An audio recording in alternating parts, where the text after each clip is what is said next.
Olá, queridos ouvintes, está começando mais um programa Jesus por Emmanuel.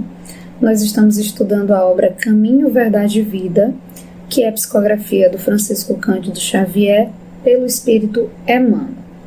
Hoje nós vamos estudar o capítulo 175, com o tema Cooperação. Eu sou Marina e farei o estudo com vocês. Então vamos lá à leitura do texto. Primeiro que ela se inspira em uma passagem que está em Atos dos Apóstolos, que diz o seguinte: E ele respondeu: Como poderei entender se alguém não me ensinar? E o Emmanuel narra a seguinte reflexão: Desde a vinda de Jesus, o movimento de educação renovadora para o bem é dos mais impressionantes no seio da humanidade. Em toda parte, ergueram-se templos, divulgaram-se livros portadores de princípios sagrados. Percebe-se em toda essa atividade a atuação sutil e magnânima do Mestre, que não perde a ocasião de atrair as criaturas de Deus para um infinito amor. Desse quadro bendito de trabalho, destaca-se, porém, a cooperação fraternal que o Cristo nos deixou como norma imprescindível ao desdobramento da iluminação eterna do mundo.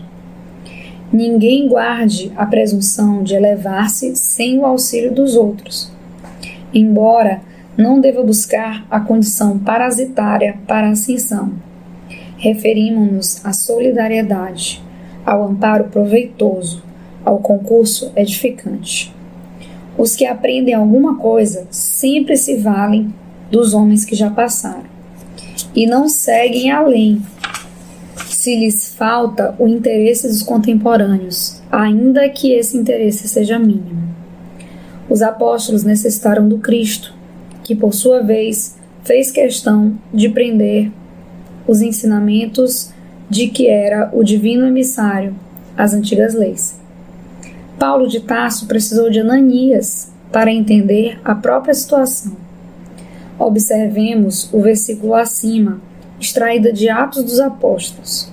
Filipe achava-se despreocupado quando o anjo do Senhor o mandou para o caminho que descia de Jerusalém para Gaza.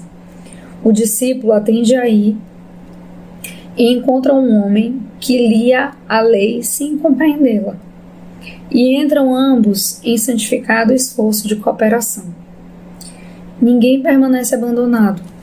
Os mensageiros do Cristo socorrem sempre nas estradas mais desertas. É necessário, porém, que a alma aceite a sua condição de necessidade e não despreze o ato de aprender com humildade. Pois não devemos esquecer, por meio do texto evangélico, que o mendigo de entendimento era o mordomo-mor da rainha dos etíopes, superintendente de todos os seus tesouros. Além disso, ele ia de carro e Filipe a pé. Então esse é o texto do nosso querido Emmanuel, que resgata essa passagem que está lá em Atos dos Apóstolos. E para a gente recordar um pouquinho dessa passagem, o que acontece nela, Filipe estava distraído, como diz o texto, e lhe aparece um Espírito do Senhor. Ele fala que ele buscasse o caminho de Jerusalém para Gaza. E nesse caminho de Jerusalém para Gaza, ele encontra esse eunuco, mordomo-mor da rainha dos etíopes, que estava viajando de carro e estava lendo trechos do Antigo Testamento. E aí é nesse momento, que o Filipe ele é inspirado a se aproximar. E ele se aproxima e pergunta pro mordomo-mor se ele estava entendendo. Você está entendendo isso que você está lendo? E aí ele responde: como é que eu posso entender se ninguém me explica? E aí é que o Filipe chega próximo dele e começa a falar sobre Jesus e começa a explicar todos os ensinamentos do Cristo. E ele fica de fato muito impressionado e eles passam nas proximidades de águas e aí ele fala, o mordomo-mor fala: eu poderia então me batizar? E o Filipe fala: se você deseja isso do fundo do seu coração, nada irá te impedir de ser batizado, você pode sim ser batizado. E aí acontece o batismo. desse eunuco, né, desse rapaz. E aí, nesse sentido, a reflexão de Emmanuel nos faz lembrar que o eunuco esse mordomo-mor era uma pessoa de posses, tá vindo de carro, ele era responsável por todos os tesouros da rainha, então uma pessoa importante, relevante, e que Filipe estava ali a pé, então uma pessoa simples, simplória, e nos já faz pensar logo de imediato que a questão do entendimento, do conhecimento, não tem a ver, né, com posses materiais, com riquezas, e sim, né, com o coração, com a alma, com o entendimento daquela escritura, com o entendimento racional, com o entendimento emocional do que o texto transmite. E o Filipe soube passar isso para ele com sentimento, ao ponto desse indivíduo buscar essa transformação e desejar o batismo das águas. E o principal, né, o que o Emmanuel vem nos fazer refletir, é dessa necessidade de cooperação, da necessidade de onde nós estivermos, nós vamos precisar uns dos outros, né? E essa reflexão de cooperação me faz lembrar da questão 540 do Livro dos Espíritos, que fala que tudo se encadeia na natureza, do átomo ao arcanjo, tudo está encadeado, ou seja, tudo está integrado. É por isso que a doutrina nos fala que as existências elas são solidárias entre si. Todos os seres da natureza, todos os ciclos, dos seres, dos ambientes, dos ecossistemas, tudo na natureza está encadeado e é solidário, são solidários entre si. O que isso quer dizer? Que existe essa integração, que existe essa cooperação entre os seres, entre as pessoas, e é necessário que a gente entre nessa harmonia de cooperação, nessa lei divina que nos convida a um trabalho integrado para crescimento, para evolução, né? E a gente lembra assim dessa frase, né, quando ele fala que o mensageiro do Cristo socorre sempre nas estradas mais desertas. E aí nos recorda logo de Paulo de Tarso, né, na estrada de Damasco, onde ele se depara justamente com Jesus, né? Jesus aparece para Paulo de Tarso, ele cai do cavalo, né? Ali ele ainda era Saulo, e aí ele pergunta para Jesus: Senhor, o que queres que eu faça? Então, assim como Paulo, esse Senhor, esse mordomo-mor, também teve ali a sua experiência, onde o mensageiro do Cristo apareceu na estrada e começou a lhe trazer esclarecimentos, a lhe dar clareza para enxergar essa realidade que é a mensagem do Evangelho. E o Emmanuel nos faz pensar que tudo está integrado, tudo está encadeado, tudo tem uma razão de ser e uma lógica para que aconteça daquela forma. E é por isso que ele coloca aqui, os apóstolos eles necessitavam do Cristo, eles precisavam da mensagem, precisaram da presença do Cristo para que eles pudessem se tornar capazes de divulgar essa mensagem.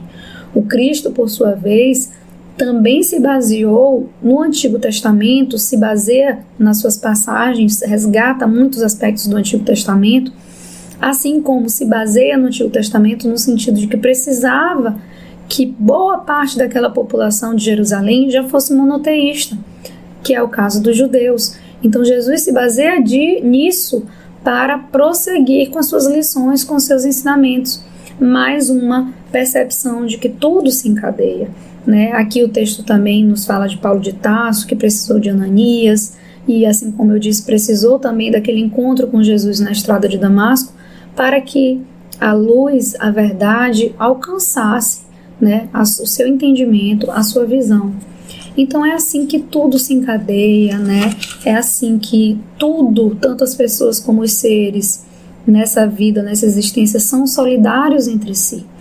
E essa passagem nos chama, nos convida à cooperação, né? Nos fala para que a gente tenha essa humildade, para que a gente perceba que nós não somos seres isolados, né? Nós não somos ilhas, nós precisamos uns dos outros, nós precisamos criar pontes, né? Nós precisamos nos conectar, nos compreender, e é assim que a gente cresce, é quando a gente é no encontro, né? É no entendimento, é no diálogo, é na reciprocidade, é isso que faz o ser humano crescer, e é por isso que a cooperação é tão importante, né? E esse texto tem o título de cooperação. e nos fala que essa cooperação fraternal ela é essencial para que o Cristo, né, de fato, a vivência cristã se instale em nossos corações, né?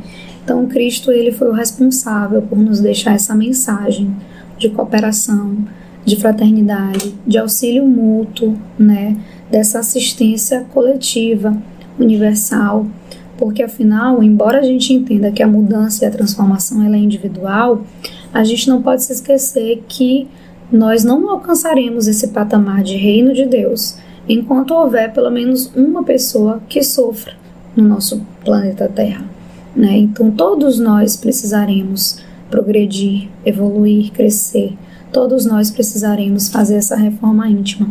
Então é algo que começa aqui no individual, mas que de fato só se instala quando atingir o coletivo, né? Quando conseguir alavancar toda a sociedade para que haja uma transformação universal. Então não nos esqueçamos, o auxílio, a cooperação é essencial para a nossa mudança, é essencial para que haja uma transformação íntima, interna e também externa da nossa sociedade e do nosso planeta como um todo. Então, é isso, meus amigos. Hoje, né, nós ficamos por aqui com essa reflexão. Amanhã ainda teremos encontros, né, e amanhã estudaremos o capítulo 176. Paz a todos.